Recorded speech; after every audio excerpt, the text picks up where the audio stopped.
Okay, Noir Nation, welcome to another episode of Melanin Mayhem, the podcast devoted to shining a spotlight on prolific melanated criminals that you may have never heard of, but you really should know about. Hosted by me, your favorite country girl, Renee Davis. If this is your first time taking the plunge into the pool of mayhem, well, welcome, honey. Come right on in. The water is fine.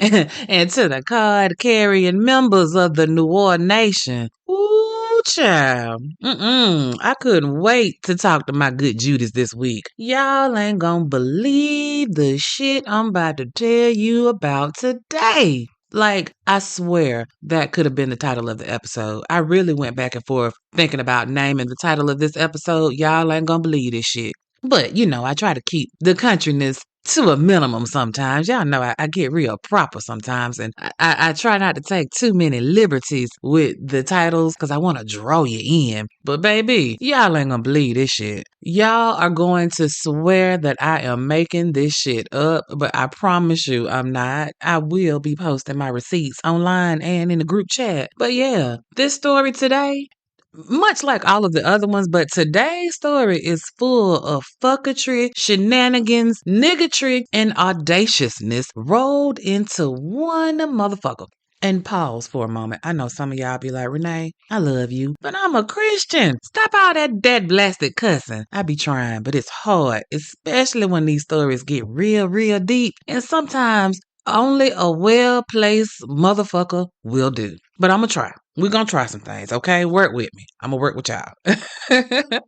Last week, I put you on to Billy's prison breaking badass. But Billy got caught, right? And fairly quickly, I might add. This week, I'm gonna put you on to a nigga that not only didn't get caught, but the nigga really didn't hide either. Most of the time. No. All of the time. When I tell y'all about a mayhem maker that's on the run from the popo, their asses are somewhere, anywhere else but in the United States. They would hijack an airplane or they would use the Underground Railroad. Whatever methods they had available to them, they used them to get the hell out of Dodge as soon as they possibly could. But not our mayhem maker today, honey. This nigga could have really been kicking it with your granddaddy back in the day. He might still be kicking it with your granddaddy today. I don't know. Think about this. All of the mayhem makers that turned fugitives and fled, there was always a manhunt for them as soon as whatever they did went down, right? There were shootouts, and then the U.S. Marshals, they never stopped looking for them. Let me tell you something. The U.S. Marshals will hunt these fugitives down on a donkey in the middle of nowhereistan. They just pop out on them years later. We ain't forgot. Y'all remember George Edward Wright? He ran to Algeria. They popped up on his ass. George and the Jokers got caught in Europe. The U.S. Marshals don't stop. Like, it's only go. So you mean to tell me that this week's mayhem maker stayed right here and lived the life of a free man and they couldn't find him? It's more like they didn't try to find him. Listen, for me, after reading and researching this story, the only thing that I could come up with is the differences in the victim in this particular case and the victims in everybody else's story. I'm going to tell you, and then you tell me, okay? But I'm going to tell you this. I'm going to put you up on game because that's what I do. You might want to listen close to this one because you might be able to make a little change if you fuck around and see this nigga. Without further ado, let me introduce y'all to one of the U.S. Marshals' 15 most wanted fugitives for the last 50 years, Mr. Lester Eubanks.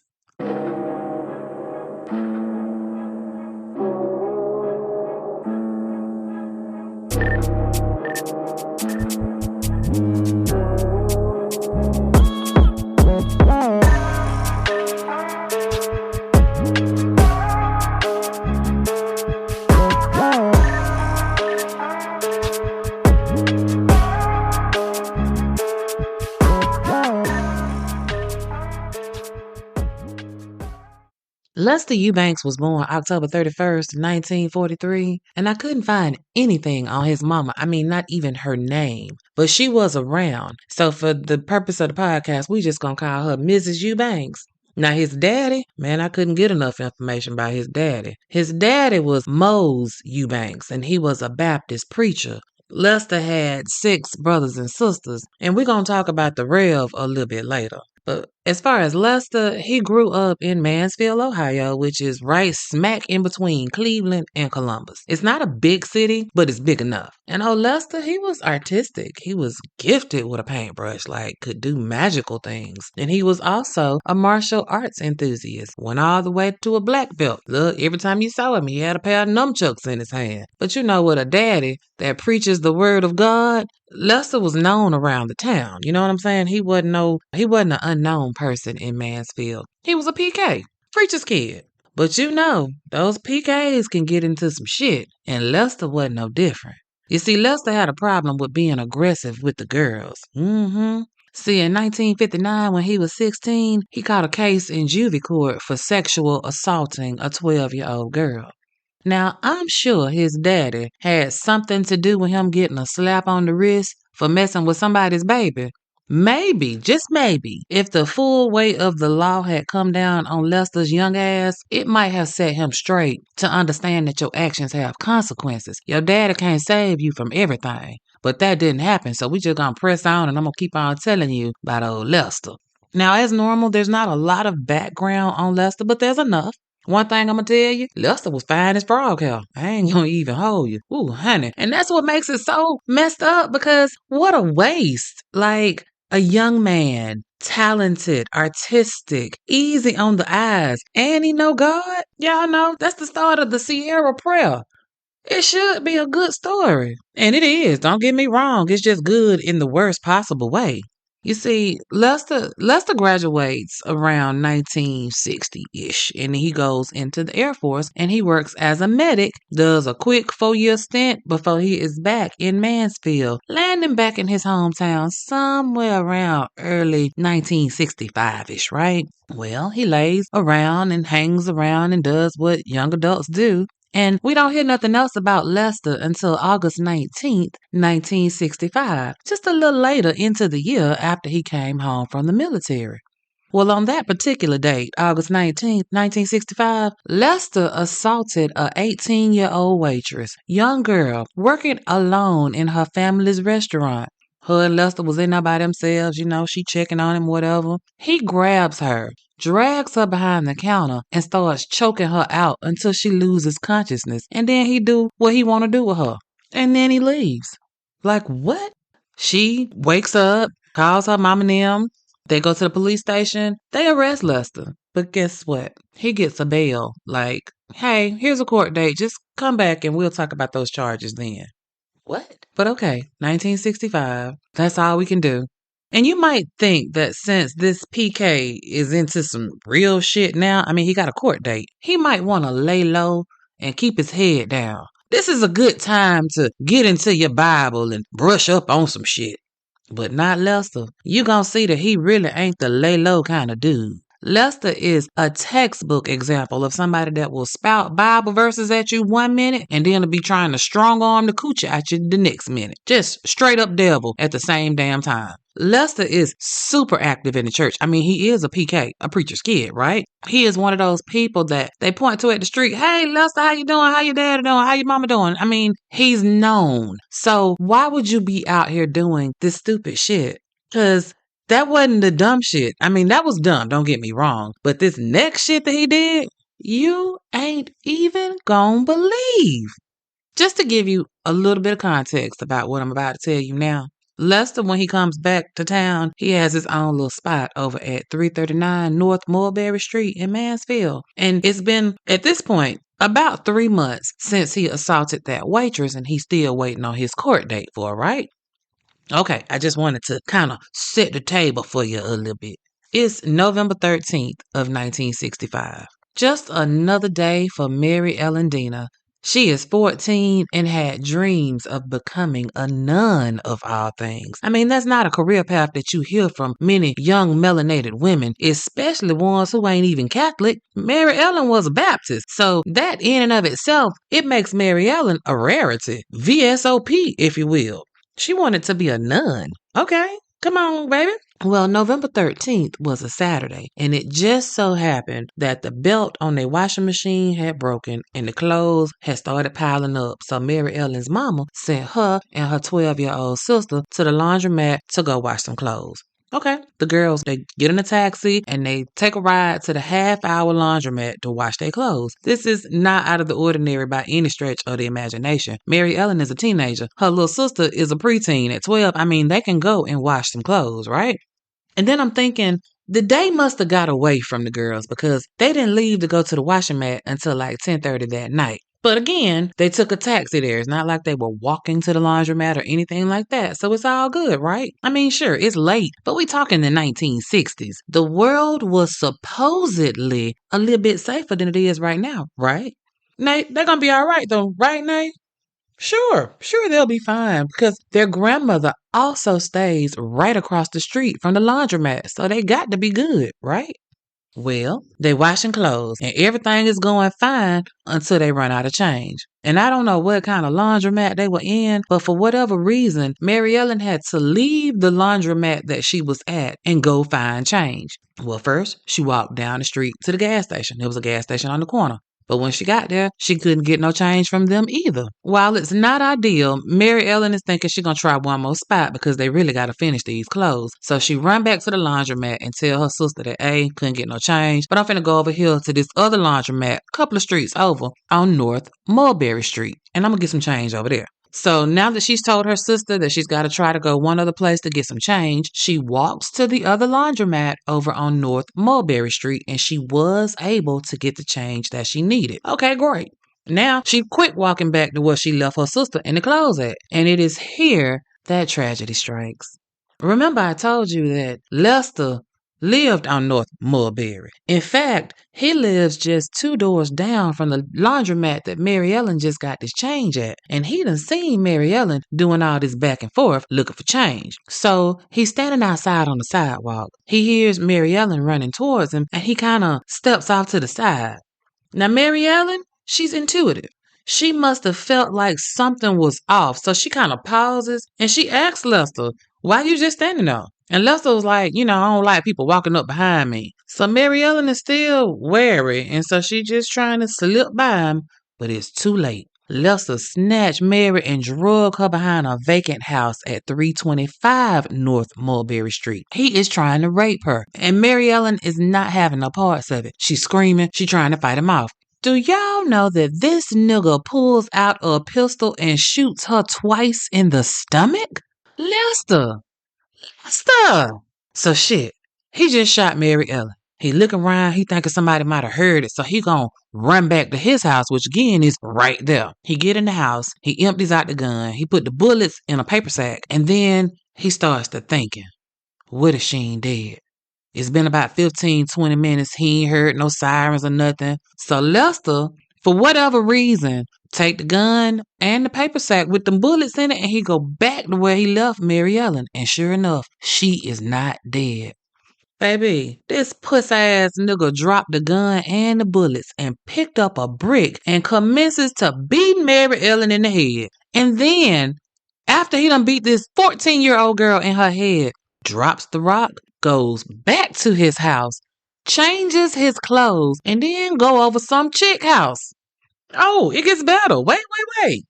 The chick, Lester, and another dude, they go to the club and turn up for a few hours. Leave the club, go get some chicken sandwiches from the bootleg. And then, after they done danced and sweated and all that shit, Lester end up back at old girl house and they're gonna play hide the sausage for a little bit. Audacious, I tell you. You just tried to rape a child and then killed the child and then went out like ain't shit happened. And then you went to Pound Town? You fucking audacious ass nigga, you. Oh, I can't, y'all. Now, mind you, at the same time, we still got Mary Ellen's sister that's at the laundromat waiting on her sister. So The little sister's been there. She's waiting for Mary Ellen to get back with this change, and Mary Ellen ain't showing up. She been gone for too long. It's almost midnight now, right? So she run across the street to her grandma's house and she tell her grandmama that Mary Ellen has been gone for too long trying to get change. So what did grandmama do? She did what all grandmothers do. She told that baby to shut and lock her door behind her while she went out in these streets looking for her grandbaby. No sooner than she started walking up the street, she see flashing lights and a crowd of people that's standing around looking at something. She walk up to the crowd and realizes that it's her granddaughter what they looking at. I can't even imagine. The police found Mary Ellen that Sunday morning, just a little bit after midnight on November 14th, 1965, laying face down behind that abandoned house on North Mulberry Street, and scattered around her was that change that she had went to go find so she could finish them clothes. Oh my Lord, that's heartbreaking, y'all. Like, completely heartbreaking. I mean, we all felt that because grandmama lived across the street, everything was gonna be all right. Man, all of us was wrong as fuck. I can't imagine the guilt and the pain that family went through unnecessarily. You know that mama beat herself up for sending her baby to the washing mat. You know the sister beat herself up for not going with her to get the change. I mean, it was just unnecessary guilt that they had to deal with. Let's hope that they catch Lester's punk ass and that will alleviate some of the pain that the family is feeling for this young 14-year-old girl that wanted to be a nun. But wait, let's get back to Lester, because I got some more bullshit to tell you about Lester's punk ass. So when he woke up Sunday morning at old girl house, he go back to his place, washed Saturday night off, and then got redressed and headed out. Guess where he was headed to, y'all? Sunday school and church. Oh yes. This nigga went to Sunday school, not just church. That nigga added some extra. He was there bright and early for Sunday school. After church, guess what he did? He went and had lunch with the pastor and the first lady when the service was over. Oh, Lord Jesus. Audacious. Lunch with the pastor? Like you didn't just literally kill a child 12 hours ago. Nigga, you gonna bust hell wide open. Like, what? So he leaves his leisurely lunch with the pastor and heads home. But when he gets to his house, the police is sitting there waiting on him. Now, damn, Nate, I ain't tripping. But how the fuck did they figure out it was Lester? I mean, that's fast as fuck. I'm gonna tell you how they figured it out. They did some good old-fashioned police work. They found the gun where Lester dropped it. It's a small city, so they could easily check all of the places that sold guns and see if anybody had purchased one lately. And when they did that, they found that a gun matching the one that killed Mary Ellen had been sold a month prior to none other than Mr. Lester Eubanks, Reb Eubanks' son, a .32 caliber revolver. So you know what they do? They go and pop out on Lester. And when they did, guess what Lester did? Folded like freshly laundered clothes. Oh yes, this nigga ain't got no fight in him. How you gonna do the crime and you can't even put up a little piece of I ain't do it? This nigga, he confessed. Like, he confessed. I'm finna read you his confession. This is what Lester told the cops. He says he bumped into Mary Ellen and she tried to hit him with a soda bottle. Quote, I blocked the lick with my left hand and she started trying to scream. I put my hand over her mouth and I drug her into the side yard of this red empty house. I tried to tell her to just wait a minute. I don't want you. I ain't bothering you. But she kept trying to scream. So I pulled my gun out with my right hand and told her to be quiet. And then I pulled the trigger twice. I went home. I came back. I picked up a brick in the alley and then I went back to where the girl was laying at and I hit her over the head a couple of times. And then I went back home. End quote. I mean, that's literally this nigga's confession. You know, of course, I put my little own whatever on it. But that's literally the words that just came out of my mouth were the words that came out of his mouth. So when they asked Lester why he killed her, this nigga say he ain't mean to. But she just wouldn't be quiet and let him just rape her. So I guess he just felt like he just had to shut her up. Like, you are a savage, punk-ass motherfucker. Like, ugh, just ew. I told y'all, you gonna want to put your foot in this nigga's ass. But wait, I ain't through. I'm not through. You know, I got more. At some point in time, after he gives his confession, they let Lester call his daddy. And old Reverend Eubanks is right there trying to make it better. But I'm sorry, Reverend, not this motherfucking time. Your son has confessed. We good, right? And what makes this especially fucked up is you remember the episode of the Natural Born Killers? The dude was out on bond when he killed that little girl. Same thing with Lester. Lester's out on bond when he killed Mary Ellen. You were on bond for sexual assault. And what? Did you feel like you needed to top that? Like, what the fuck? Deep breath. Cleansing breath. I done read this story. I done wrote this story. I should be okay with it by now, but it still get my blood pressure up because this is a child and she wanted to be a nun and you a asshole. Like, ugh, I can't. But this is the 60s, and men could absolutely use their penises as weapons of mass destruction and then get a bond. Not just a bond, probably a low as hell bond. Like, they might have even needed a bond. They probably let him sign his own self out. Just here, promise that you're going to come back. You don't even need a bail bondsman. Who cares that you just used your penis to fuck up somebody's whole world? It's okay. Carry on. So now that Lester has folded like a card table, the prosecutor for Richland County, a man named Rex Larson, he pulls together a grand jury right quick, and they indicted Lester for first-degree murder and premeditated murder with intent to rape on November 17th, 1965. Lester is 22 years old at the time. And guess what he do? Pleads innocent by reason of insanity. The court was like, oh, so you crazy now? Okay, let's see. And they sent his ass to a psych hospital so that the shrinks could do what they do to see if he was thrown off or not. They did that on January 24th, 1966. And after the shrinks did their shrinking, they gave Lester a sanity hearing on February 21st, 1966. So the judge, Lester, everybody in the courtroom, the judge asked Lester some questions, and Lester is answering all of the questions just calmly and politely, like a sane man would. So after 5, 6, 7 questions, the judge say, hey, do you think you're sane today? And Lester says, yes, I think I can understand the trial and what's going on. I know I've pleaded innocent and innocent by reason of insanity. So yes, I could stand trial today. What? Nigga, why is you up here wasting these folks' time if you ain't gonna play the part? If you gonna plead insanity, I'm gonna need you to act like you throw off some kind of way. You need to be drooling, playing with your teeth, talking to imaginary people. What you not finna do is sit up here and quote the King's English back at me, talking about you insane. The court was not for it. They found that he was not insane and nothing close to it. Time to crank up the jury. Okay. The trial started May 9th, 1966, and it lasted for 12 and a half days. The prosecution came out swinging. They got the gun that shot Mary Ellen. That belonged to Lester. They got the bullets fired from the gun out of Mary Ellen's body that was shot by the gun that belonged to Lester.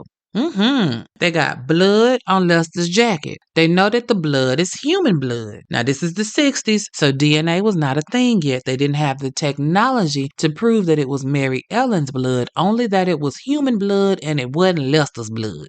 Same thing with the brick. They know that it's human blood on it. Lester, in his confession, said that he beat her in the head with a brick. We got a brick. It's got some human blood on it. It's probably Mary Ellen's. No other bricks around here had no blood on it. Then they had a shoe print of a boot at the scene. It matched Lester's left shoe. Okay. Then they got the signed confession from Lester saying that he was the attempter of the rape and the killer of Mary Ellen, right? And then the prosecution come with a surprise witness. The girl he choked out at the restaurant. She got on the stand and told her story. So, I don't know about y'all, New Orleans Nation, but it looked like we got our man. But I know, in a court of law, it's two sides to every story and somebody lying. So, let's see what the defense got to say about this. They called a few witnesses. First, they called Reverend Holt and his wife to come testify. And these people got on the stand and talked about how Lester was a God-fearing man and he was considered part of their family because he was at their house all the time.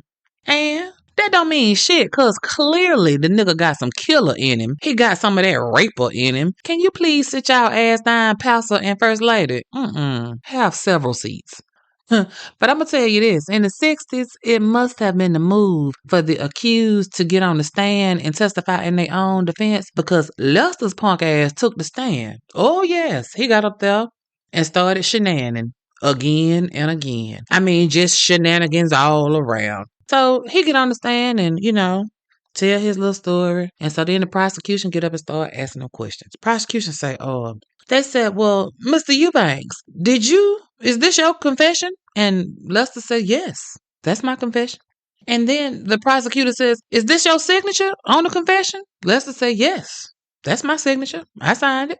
So then the prosecution said, Mr. Eubanks, so you are stating that you did indeed swear to the fact that everything in the confession was the truth from your perspective. And Lester said, yes, I did indeed swear to the fact that everything in the confession was the truth from my perspective. And then he hit him with this. See the type of man I am? I don't swear. See, I'm not with that. I'm not one of those men that swear. I affirm. And I didn't affirm that the confession was affirmed. I just swore. I had my fingers crossed. What? What?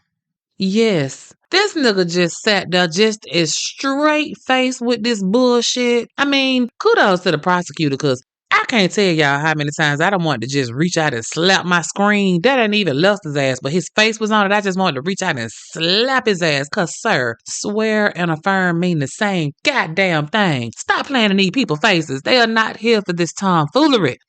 Well, the jury, they deliberated for 10 hours. It was 8 men and 4 women. They say they did 7 rounds of taking votes before they all got on one accord. And when they walked out of the jury room on May 25th, 1966, they said, Your Honor, that nigga there is guilty and he don't deserve no mercy.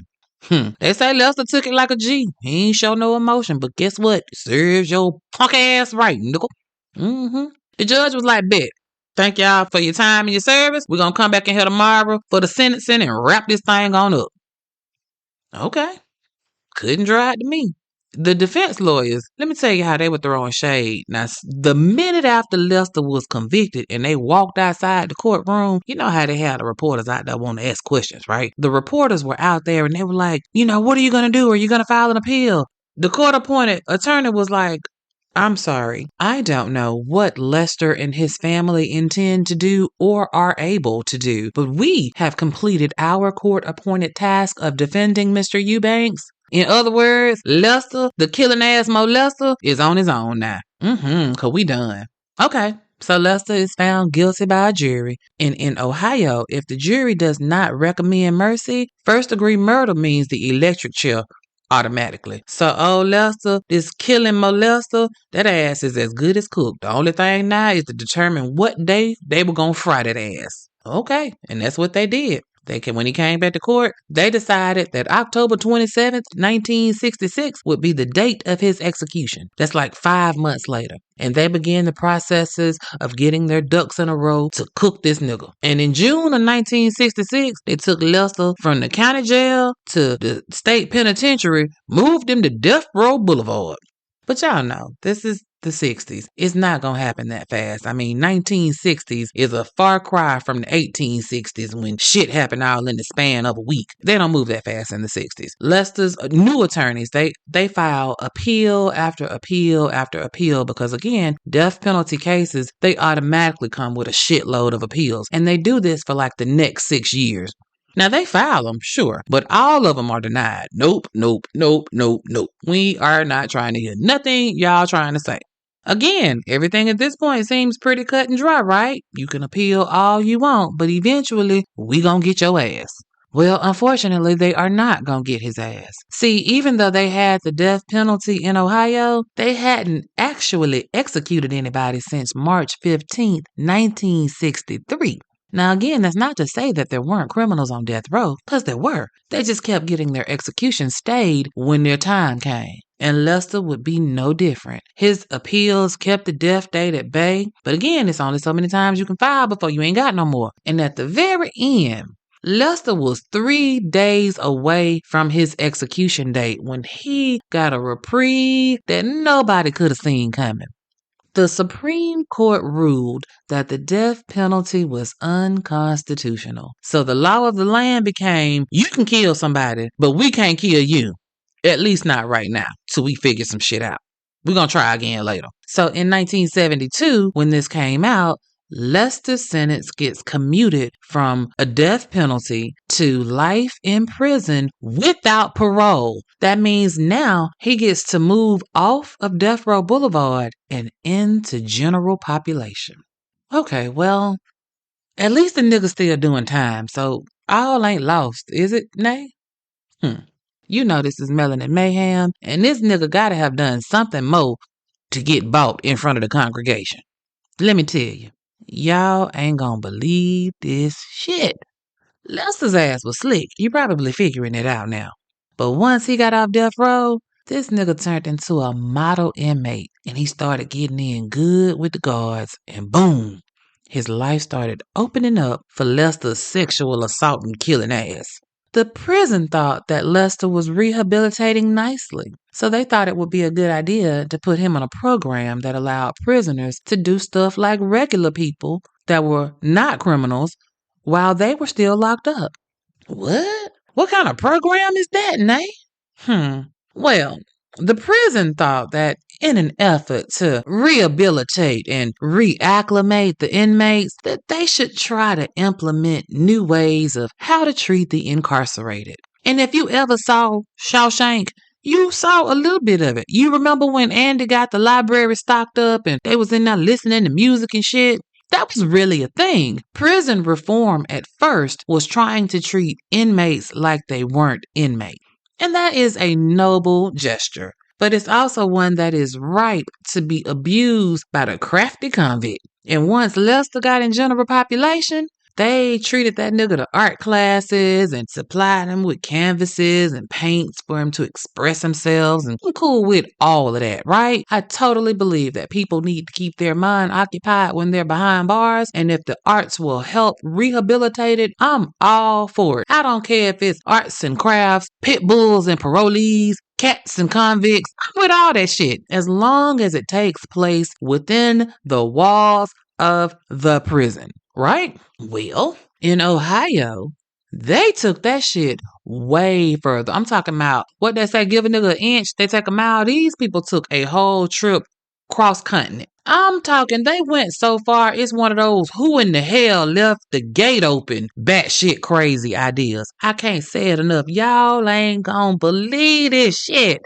They had a program that would allow a man in prison for committing a crime a hall pass to go forth into the world outside of the prison walls, unescorted, like free. Oh, yeah, I said that. I said free, unescorted, free. Oh, yeah.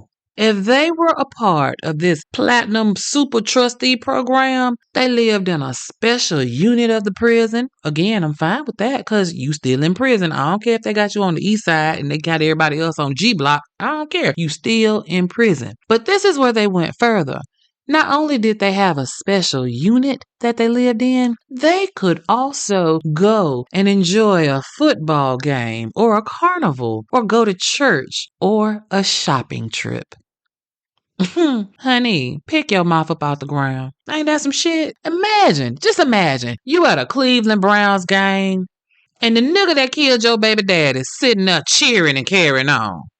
What? Or you run into the dude that raped you at the mall just chilling while he getting a little light shopping done.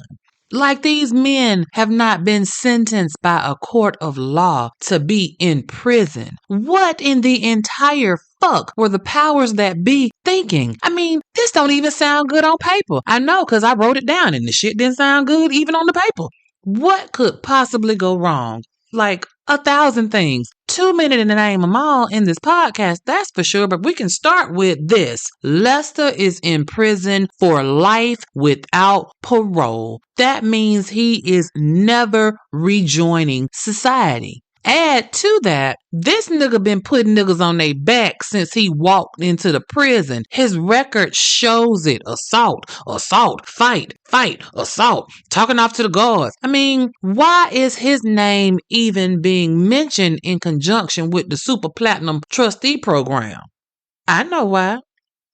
Prison is a controlled environment, and every inmate learns about the programs that are either going to shave time off their sentence or is going to give them special privileges. Lester found out about that super platinum trustee program, and he formulated a plan to use it for his own advantage. Now, here's a plot twist. Lester's daddy, the good Reverend Eubanks, Minister Eubanks, Pastor Eubanks, him, that nigga. Well, his name carried a little weight in them streets, right? And ever since Lester got convicted, Reverend Eubanks made it his personal ministry to shut down any and everybody that was talking about Lester. If you was a friend of his, you knew not to bring Lester's name up in a conversation. If the newspaper ran an article, he would go down there and raise hell with the editor. And if they didn't retract that shit, he would show up with some of his members and they would picket in front of the newspapers talking about racism. Oh yes, oh yes. And if the authorities were calling family and friends trying to do interviews, he would show up like Al Sharpton and would say that the FBI or the cops were harassing his family. Oh yes. The Reverend wanted everybody to forget about what Lester had done and just move the fuck on. Okay, Pastor. Oh, and did I mention Pastor, Reverend Eubanks? He runs a charitable organization through his church, like the one where inmates can leave prison and go work in the community and go to church as part of a super platinum trustee program. Rev is very familiar with prison guards at all of the institutions around Ohio.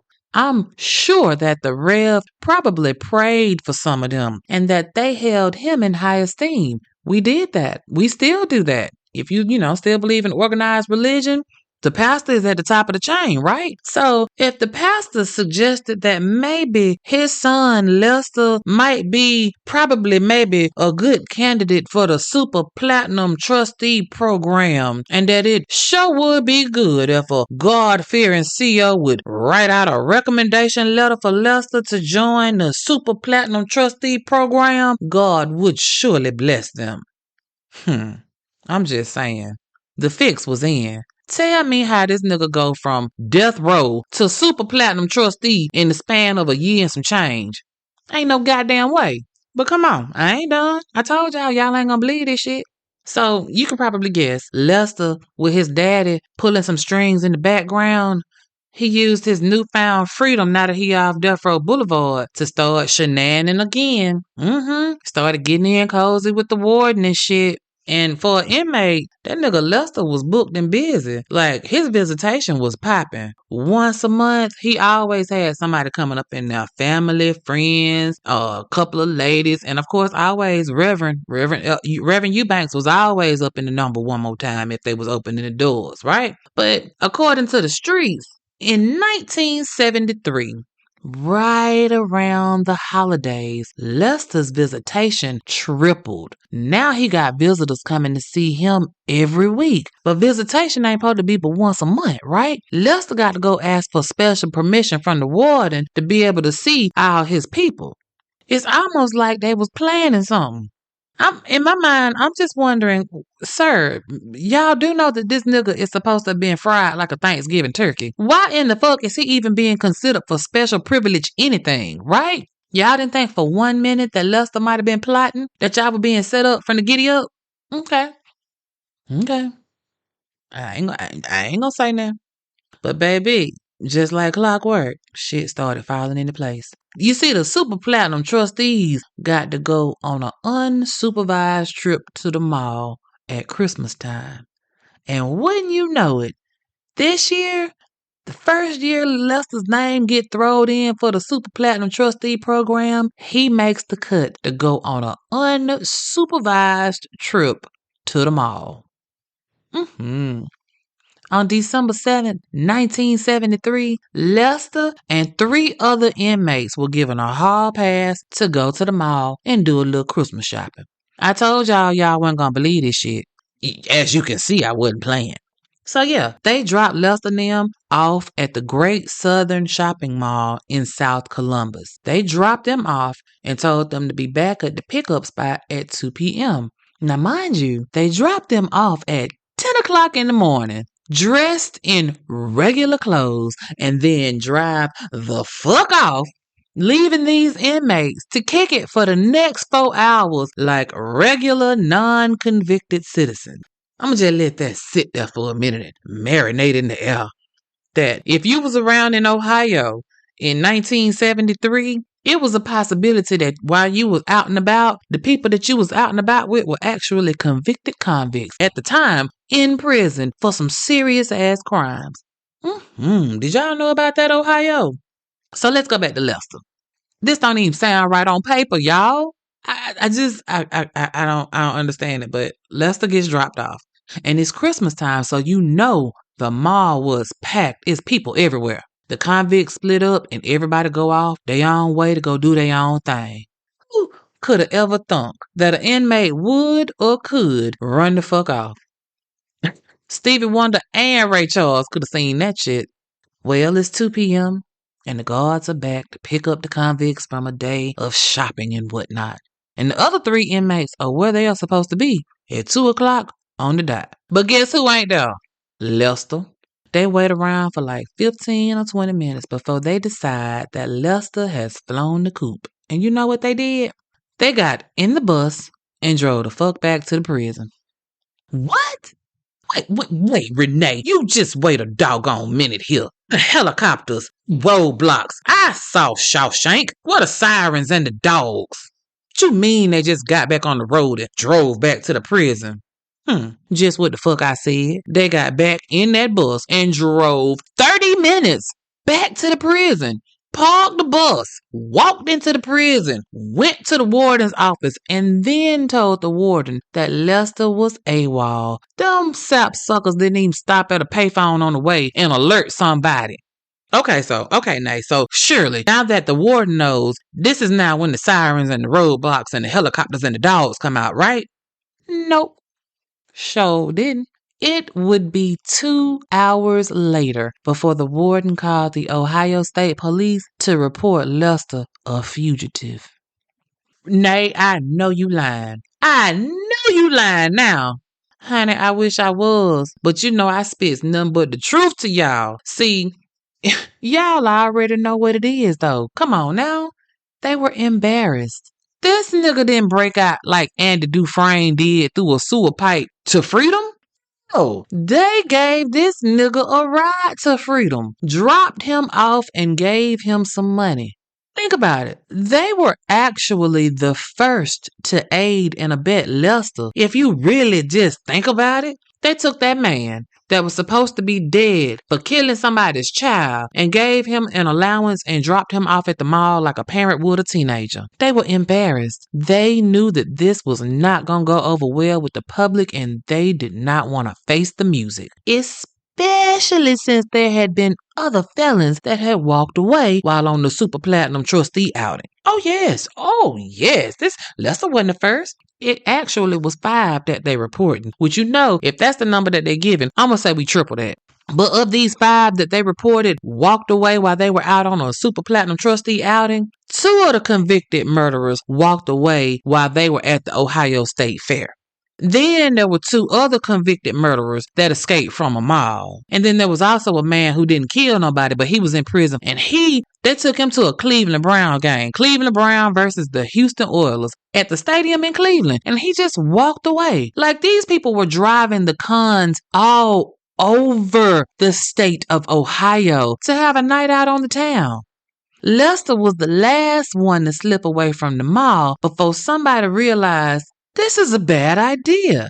Now, of them 5 that they reported slipped off, they recaptured 4 of them. Guess who that 5th one was? So now the hunt for Lester is on. The escaped convicted murderer of a 14-year-old girl. Well, it's on a little bit. What I mean is that on the surface, the FBI did what it was supposed to do. They chased down some leads and they went and interviewed Lester's family, but they were moving a little bit too fast. And their follow-up game, it was a bit lacking. You see, they figured that Lester had got one of his homies to come scoop him up from the mall. And then they know for a fact that when he left the mall, he went to Detroit, where he stayed with his family for like 2 weeks. Why 2 weeks? Well, Lester was trying to see how much heat was on him. And surprisingly, it wasn't no heat. A couple of sparks here and there, but that big ass manhunt for a fugitive of the goddamn law? Oh, that wasn't happening. Not at all. So Lester feels like shit. It's all right. I can just go get on a bus and head to California. And did. But I'm going to tell you something. That nigga got an angel, or he a cat with 9 lives, or his daddy really did have a main line to Jesus. Because do you know, the bus that he is on headed to Cali, it gets pulled over by the authorities. Yes. Right before they got to the California state line, they ran into a roadblock. Lester's heart is in his stomach because, Lord, they coming to get me, Elizabeth. They coming to get me. They got my ass. But nope. They weren't looking for Lester at all. This roadblock was the agricultural police. They looking for fruits and vegetables and seeds and, maybe the occasional drug, but they weren't looking for no fugitives. They get on the bus. They check everybody for prohibited substance. You got some oranges? You got some apples? Got a little dope? Oh, y'all ain't got nothing? They don't care a shit about the passengers. They looking for the fruit. And when they don't find any, they wave the bus on and allow it to proceed to its destination. Lester's ass has skated right on out of Michigan to California. And in California, Lester sets up shop. Like this nigga, he living like a free, unwanted by the FBI kind of dude. He moves in with his uncle's widow in Los Angeles. His uncle's widow is a woman named Kay Banks. And the crazy thing is remember I told you the FBI was moving too fast. I was talking about Kay. You see, they came to interview Kay because they knew her late husband and Lester was tight. But you see, when they interviewed her, she actually told them the truth. She had not seen Lester because Lester was still on that goddamn bus. He hadn't made it to California yet. So she truthfully told the feds that she had no idea where Lester was, and then a week later, he showed up on her doorstep. But the FBI didn't come back. Nope, I told you their follow-up game was trash. If you know he was tight with her old man, why wouldn't you double back on her house? Why? Why? I don't know why. I have no idea why, but the FBI did not return. And Lester lived with Kay for a minute. I'm talking a couple of years. But then he started getting on Kay's nerves because he was a bully. And Kay was like, I'm sick of this nigga. He got to go. I mean, we family, but we ain't really family. We ain't related by blood. You was my dead husband's people's, not mine. So, she was trying to be down, but Lester was doing the most. So you know what you do? When you want a nigga out your house that's a fugitive, tell his ass the cops came looking for him. Baby, when I tell you, Lester was packed and gone before the sun went down, and Kay was free of Lester's ass.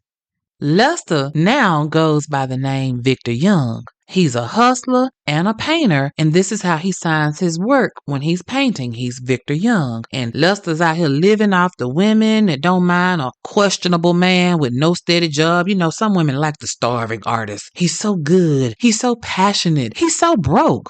But probably not, because I'm sure Lester was picking up some Western Union money. You know what I'm saying? The nigga live. But make no mistake, Lester is kicking it. Like, he is living and loving. Dude, you're a fugitive. Can you act like it? This is not laying low. This is the opposite of laying low. You are outside. Just audacious.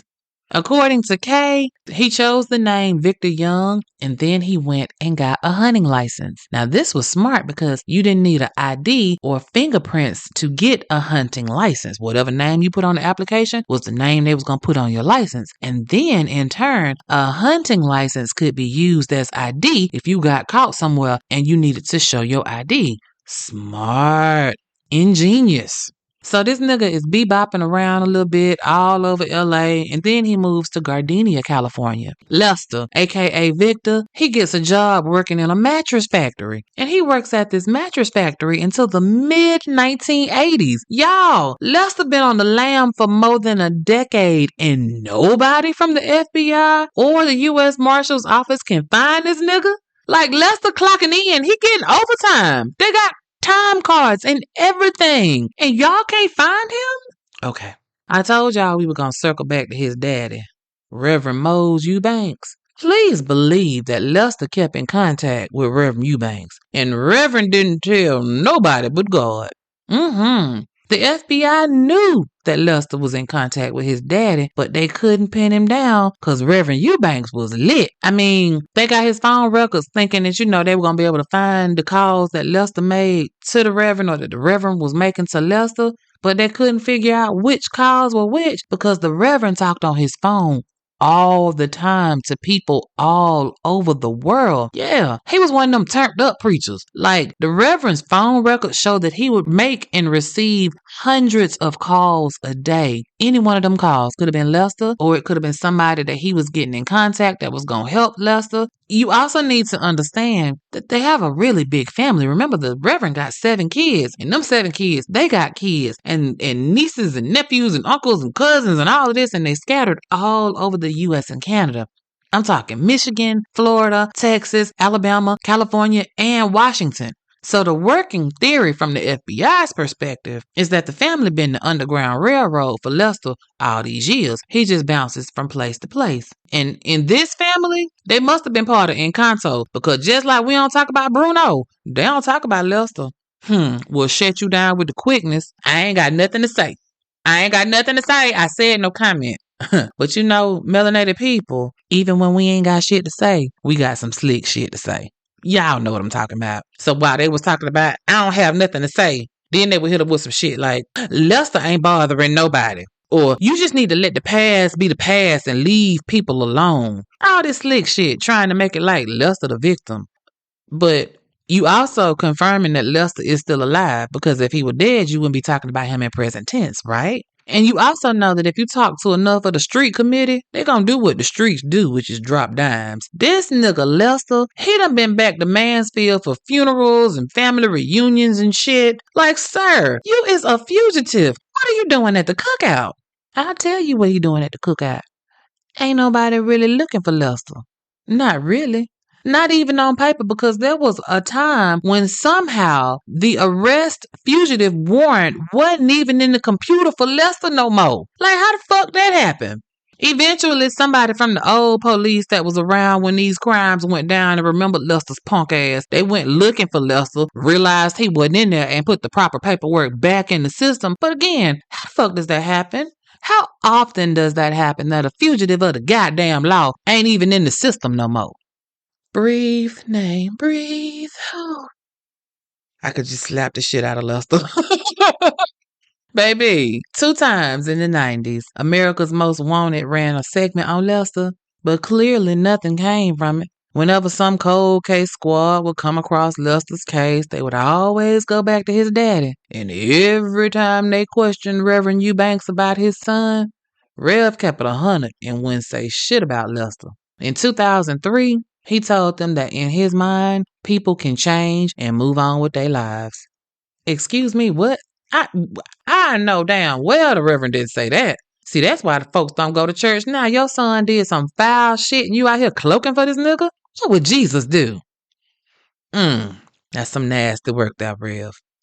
So yeah, they know Daddy Eubanks ain't gonna snitch. But the information was still coming in because the nigga got a bounty on his head. And in 2003, somebody called in and said that Lester was working in Alabama, working at a center for troubled youth, and was out there painting houses. They ran down them leads, couldn't find Lester. He was here, they just don't know where he at now. Now, Lester's mama died in the early 2000s, and his daddy died in 2012. Now, remember, I told you, even when we ain't got shit to say, we always got some slick shit to say. And in the Reverend's obituary, it lists all his remaining living relatives, including his son, Lester, whereabouts unknown. So what we know from that is Lester was still alive in 2012 when his daddy died because they put his name in the program. Because somebody either sent Lester the program or he was there in person to put his daddy away. Because if he was dead, they still would have listed him in the program probably, but as preceding the Reverend in death. Because that would have been a fuck you to the FBI, right? In 2015, Ohio created another super duper cold case squad to give it another go. And almost 10 years later, they still ain't no closer to finding Lester than they were in 1973. Y'all, to this day, Lester's ass has never been captured. Ever. Not even close. They can't even say we cornered this nigga somewhere.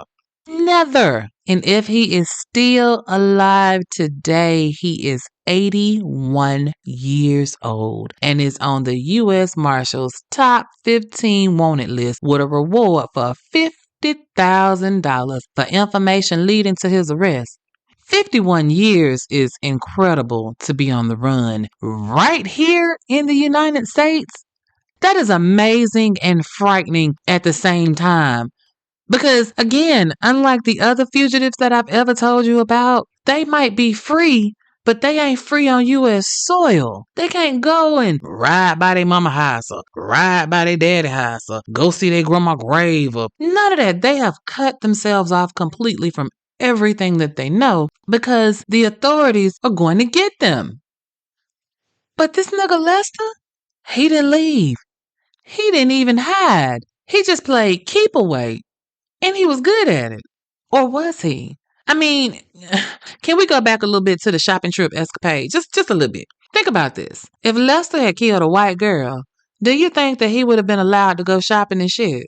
Do you think that if it was a white person that he had killed when he escaped, that they wouldn't have had the dogs and the helicopters and the roadblocks and the sirens and shit going off till that nigga was captured?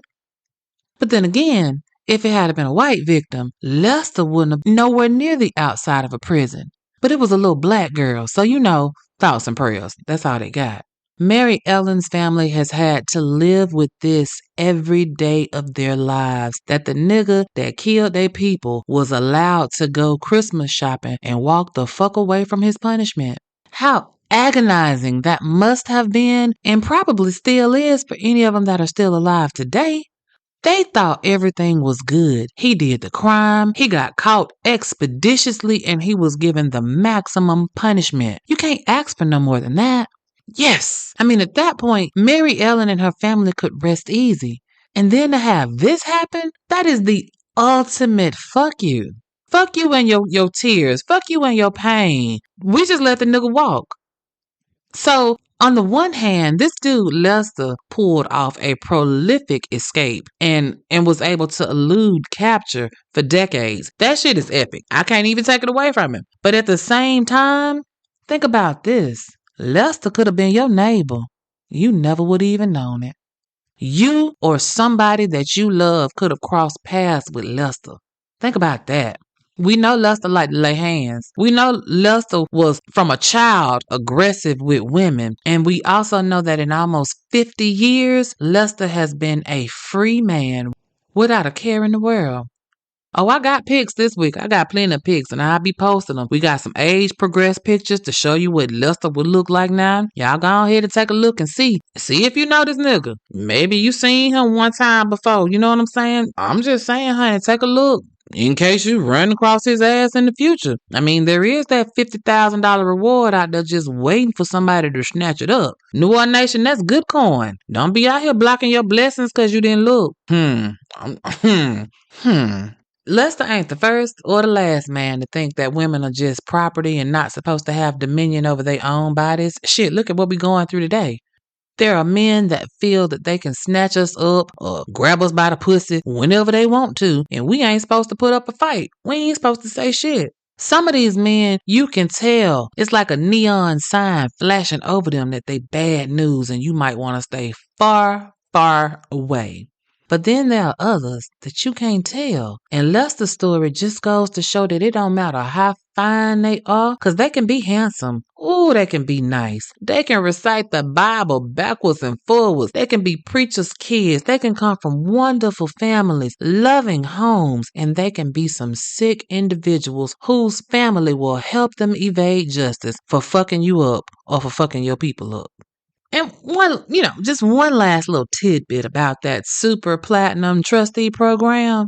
When it came out that the Department of Corrections had been illegally releasing convicted killers and rapists and assaulters to go to football games and other extracurricular activities, to say the shit hit the fan would be an understatement. Man, prosecutors was filing lawsuits against Ohio State's corrections officials because what the fuck? Come to find out that between October 25th, 1973 and December 12th, 1973, Ohio State Corrections had allowed 356 prisoners a chance to get their swerve on.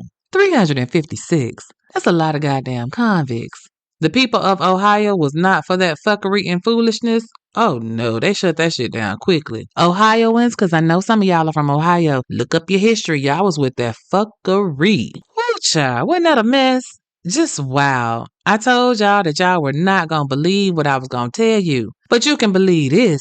Melanin Mayhem is the truth. Baby, we kiki over here while we get to the business. And I want to thank all of you for the wonderful words that you leave me online. Remember, you can hit us up, Instagram, Twitter, or X, or whatever you call it now. We're also on Facebook. We're either Melanin Mayhem Podcast on Facebook and Instagram or Melanin Mayhem PC on X. I promise you I'm there. MELANINMAYHEM.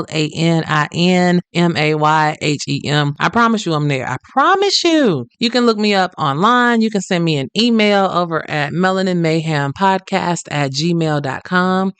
Now, while y'all still trying to figure out if you know Lester, go ahead and hit like and subscribe or follow. Whatever button you got down there right there on your screen, go ahead and hit it. And then I need you to share me, because I promise you it's enough for me to go around, baby.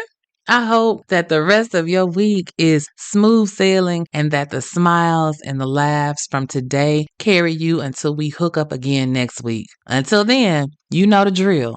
Stay safe, stay vigilant, stay looking out for Lester's fugitive ass, because if you stay ready, you might get 50 stacks. It's one love, New Orleans Nation, and the country girl is out of here.